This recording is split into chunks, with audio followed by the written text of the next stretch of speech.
संजू सैमसन या फिर ईशान किशन, वेस्टइंडीज के खिलाफ वनडे सीरीज से पहले यह सवाल सभी के मन में, और हर कोई यह जानना चाहता है कि भाई दोनों में मौका किससे दिया जाए और क्यों दिया जाए।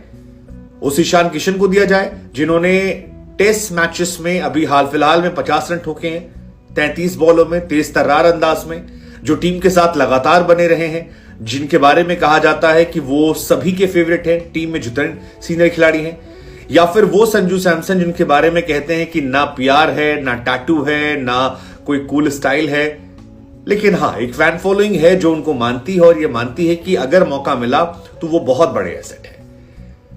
उन ईशान किशन को मौका मिले जिन्होंने वनडे में दोहरा मारा लेकिन फिर भी बाहर बैठने का मौका मिला, या उस संजू सैमसन को जिसके बारे में अजय जडेजा भी हाल फिलहाल में कह रहे थे कि भाई T20 से आपने इसलिए बाहर किया क्योंकि आपने कहा कि सूर्या या बाकी बल्लेबाज जो हैं वो T20 स्पेशलिस्ट है, संजू ने वनडे में अच्छा किया।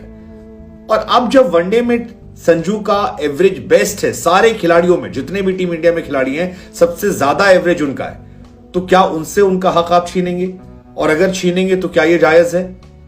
या फिर उस ईशान किशन से छीनेंगे जिसको आपने बाहर बिठा रखा था ताकि शुभमन गिल या बाकी सबको मौका मिले? लेफ्ट राइट कॉम्बिनेशन का भी सवाल है। ईशान लेफ्टी खेलते हैं, टीम में लेफ्ट हैंड बैट्समैन है ही नहीं, जबकि संजू मिडिल ऑर्डर में ताकत देते हैं, जो बहुत बड़ी कमजोरी है टीम इंडिया की।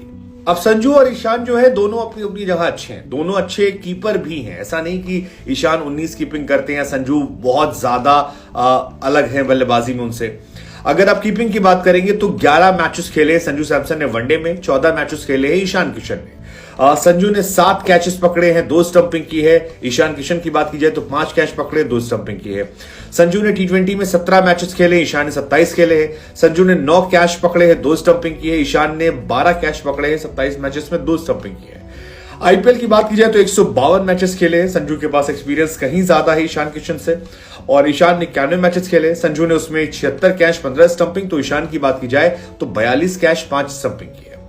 लेकिन संजू के साथ जो एडवांटेज जाता है वो ये है कि वो एक्सपीरियंस खिलाड़ी है, उनके पास एक्सपीरियंस ज्यादा है, बीते कई सालों से टीम इंडिया के दौरे में शामिल रहे हैं, इन है आउट हुए हैं, कैप्टन रहे हैं आईपीएल में, लगातार उनकी टीम ने अच्छा किया है। और एक जो उनके साथ प्रॉब्लम है वो है कि इनकंसिस्टेंसी, प्रदर्शन में निरंतरता नहीं है। कभी टीम में आते हैं, कभी बाहर हो जाते हैं, कभी बल्लेबाजी के चलते नहीं खिलाता तो कभी उनको चोट के चलते बाहर बैठना पड़ता है, तो ये एक बड़ी वजह है।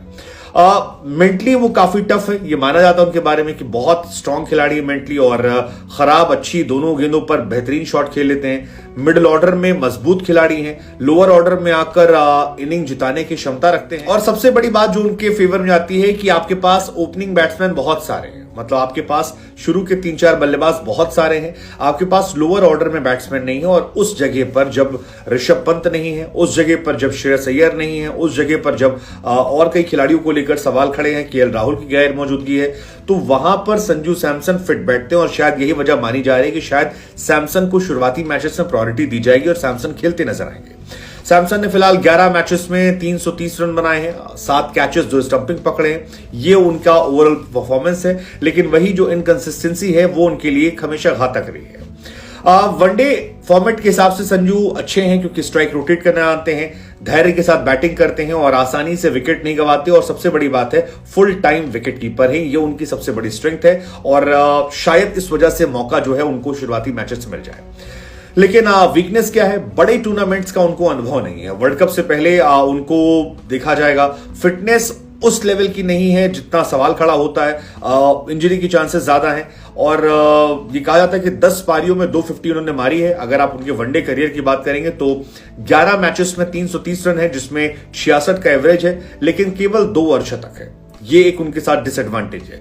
आईपीएल में 17 मैचेस में 152 मैचेस में तकरीबन 4000 रन है, 29 का ही एवरेज है, और 3 शतक और 20 अर्धशतक उनके नाम है। और जिन 17 T20 मैचेस में भी उन्हें मौका मिला टीम इंडिया के लिए, वहां भी उनका एवरेज जो है वो केवल 20 का 1 अर्धशतक है। तो 17 मैचेस में 20 मैचेस में 1 अर्धशतक, उधर 11 में केवल 2 अर्धशतक, तो ये थोड़ा सा उनके अगेंस्ट जाता है। लेकिन बड़ा नाम है, बहुत सारे सालों तक उन्होंने वेट किया है, और अब फाइनली जब अनफॉर्चुनेटली ऋषभ पंत नहीं है, केएल राहुल चोटिल है, श्रेयस अय्यर गायब है, तो डिजर्विंग कैंडिडेट सबसे ज्यादा वो है।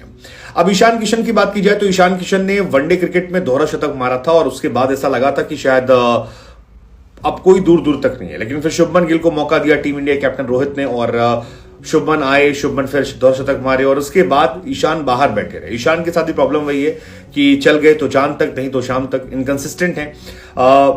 पिछले 10 पारियों में एक दोहरा शतक, 3 अर्धशतक निकले हैं, लेकिन 5 दफा 5 या उससे 20 या उससे कम स्कोर पर आउट हुए हैं। तो या तो बहुत लंबा खेलते हैं या जल्द छोटे छोटे स्कोर पर आउट आते हैं, और बड़े शॉट खेलने माहिर हैं, विकेट कीपर अच्छे हैं, दोस्ती यारी अच्छी है, कई सारे बड़े टूर्नामेंट में उनको जाने का अनुभव है। अब मुंबई इंडियंस से खेलते हैं तो रोहित शर्मा के साथ उनकी बॉन्डिंग जो है ज्यादा बेहतर है कंपैरिजन टू बाकी खिलाड़ी। लेफ्ट हैंड बैट्समैन है तो आपको एक एक्स्ट्रा ऑप्शन देते हैं जो आपके पास बाकी प्लेयर नहीं देते हैं। स्पिनर्स को खेलने में दिक्कत होती है, ऑफ साइड पर थोड़े शॉट से कमी है, जब गेंद रोटेट करती है वहां थोड़ी समस्या होती है। वनडे में 14 मैचेस से 510 रन, 42 का एवरेज है, 1 शतक, 3 अर्धशतक है। T20 में 25 का एवरेज है, आईपीएल में 29 का एवरेज है। तो इन दोनों में बहुत डिफरेंस जो है वो नजर। तो अगर आप संजू सैमसन को खिलाते हैं तो 5 नंबर पर बैटिंग करने का फायदा होगा, विकेट कीपिंग का फायदा होगा, बैटिंग में थोड़ी डेप्थ ज्यादा आ जाएगी। इंडियन बैटिंग लाइनअप में राइट हैंड बैट्समैन है, आपको मिडिल ऑर्डर में एक लेफ्ट हैंड बैट्समैन जरूरत है। सैमसंग के खिलाफ ये बात जाती है कि अगर एक लेफ्ट हैंड बैट्समैन खिलाना है तो आप ईशान की तरफ देख सकते हैं। ईशान को मौका है तो ऊपर टॉप ऑर्डर में एक लेफ्ट हैंड बैट्समैन आ जाएगा जो तेज तरह शॉट खेलेगा और अकेले मैच जिता सकते हैं। जिस मैच में चलेंगे उसमें अकेले जिताएंगे। बांग्लादेश के खिलाफ जैसे दोहरा शतक मारा था, कुछ पारियां वो एक्स्ट्रा ऑर्डिनरी खेलते हैं, तो ऐसे में रोहित उन पर भरोसा भी कर सकते हैं। हालांकि कहा जा रहा है कि अगर केएल राहुल लौट आए तो केएल राहुल की जगह पक्की है।